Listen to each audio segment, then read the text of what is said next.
Want to know how to log in to Infosys Springboard? Well, no worries. In this video, I'm going to show you an easy step-by-step guide on how you can easily log in or register to Infosys Springboard. It's super simple and under a minute, so let's get right into it. Now, first off, simply open up your web browser and type in Infosys Springboard.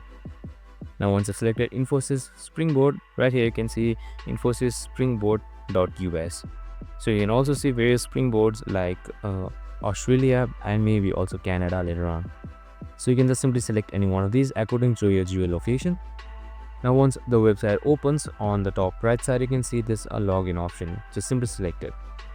Now once you've selected login, here you can see your email or your password. If you are an employee or you already have registered, you can just simply select this email or password. So if you are a student or a learner, you can just simply select login with Google or select your email and password as well. It's your choice. Now if you haven't registered yet, make sure to select create a new account and register. So you can also register by simply selecting login with Google, so it's your choice. Now once it opens up, you can simply select your current Gmail that you want to log in with or that you had registered with. And once the loading is done, you should be automatically logged into Infosys Springboard just like this. And that's it. I hope this video helped. If it did, make sure to like, subscribe and tune in with us for more of these videos.